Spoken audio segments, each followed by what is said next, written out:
So, all right. Just give us a little bit of backdrop before we get into the specifics of this case that is going to the Supreme Court regarding voting rights.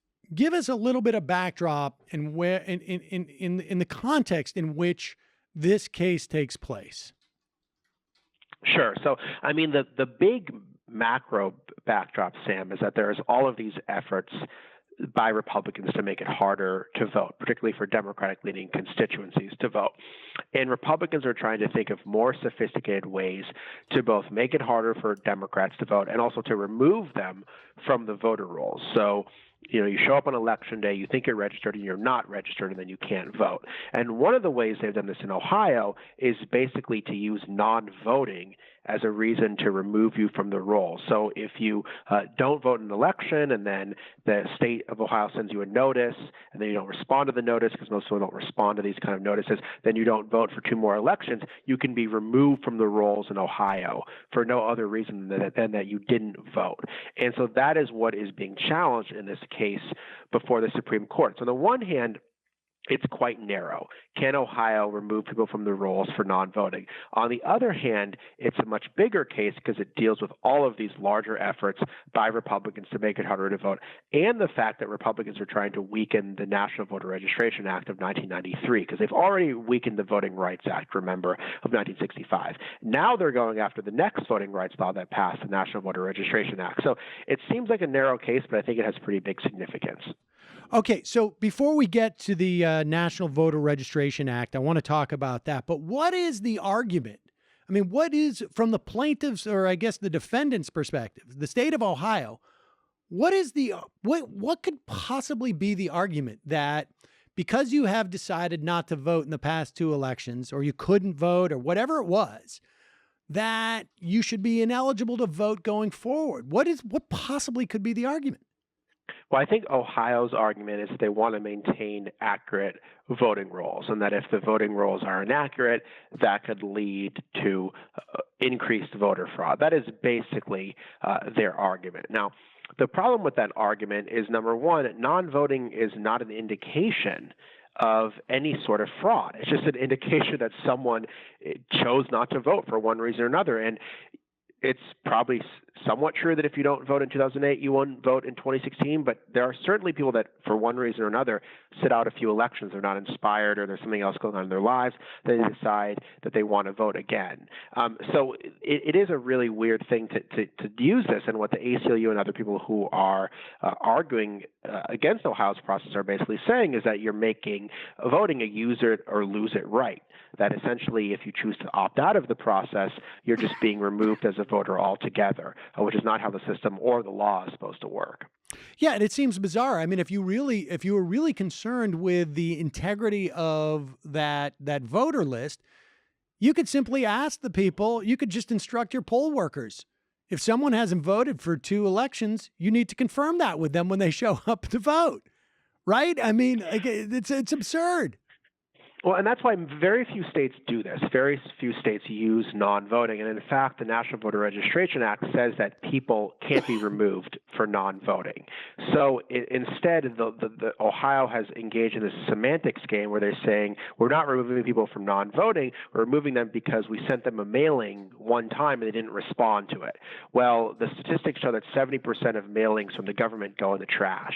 So that's not a very good indicator. But I think basically what states like Ohio are doing is they're trying to find more sophisticated and sneakier ways to kick people off the voting rolls. And so this is just one way in which they're trying to do it. And we've seen that this has a disproportionate impact on certain communities, that according to a Reuters analysis, black voters in Cleveland, Columbus, and Cincinnati, the biggest cities in the state, were twice as likely as whites to be removed from the rolls.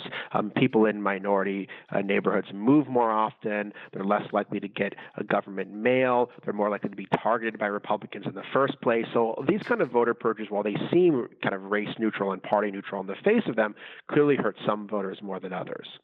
Yeah, and I suspect that's not a coincidence. Well, all right. So I mean, here's this feels like a fairly narrow question, right? I mean, can you be dismissed from the voter rolls for not having voted for 2 elections, or because you're not responding to this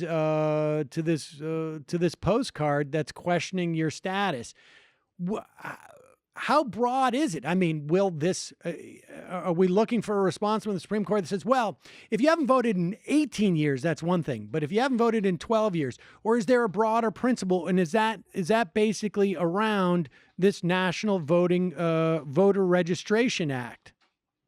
Well, I think the worry here is that if the Supreme Court gives Ohio an opening, it's going to lead to not only more voter purges, but it's going to lead to new challenges to the National Voter Registration Act. And any time a voting rights law is weakened, usually another law is attacked. And I knew this would happen. I knew that once Republicans went after the Voting Rights Act of 1965 and didn't have to clear their voting changes with the federal government, they would then go after the next target, which is the National Voter Registration Act of 93, which basically says you have to be able to register the DMV and other public agencies, and you can't just be removed from the voting rolls. Because what was happening is that states, even after the passage of the Voting Rights Act, were making registration really difficult. They were making it so that you could only register at the county courthouse, or you could just be removed from the rolls in lots of arbitrary ways. And so the National Voter Registration Act of 93, which Bill Clinton signed, was kind of like the Voting Rights Act 2.0, which was to build on the progress of the Voting Rights Act and try to get at these more sophisticated ways that people were still being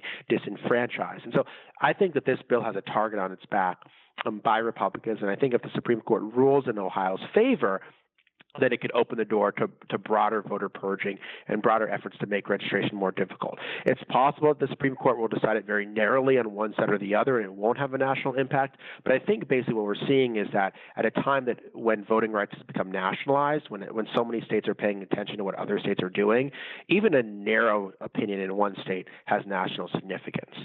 I've seen you write that Ohio purged, I think it was 2 million voters from 2011 to 2016. I mean, does that explain why Ohio feels like it's no longer a battleground state? I'm not sure if that entirely explains it, but I think that efforts in Ohio to make it more difficult to vote have led to larger Republican majorities. You know, they didn't just do that, but they eliminated the first week of early voting when you could also register to vote at the time. There's been a lot of gerrymandering in the state. And so I think that all of these efforts are an attempt to try to lock in the Republican majorities in these places, particularly in the quintessential swing state. So I think, you know, Ohio's kind of faded from the radar because it wasn't that close in 2016. But we shouldn't forget just how closely it was decided in elections like 2004 and how important of a swing state Ohio is. So this is a state, like, this isn't like a challenge from Texas, which is a red state, but has some blue areas. I mean, this is what was until 2016 really the quintessential swing state. So I think whatever happens in Ohio has national significance for that reason as well. All right. Well, we're going to take a break here, Ari. When we come back, I want to talk a little bit more about how you anticipate this case going down.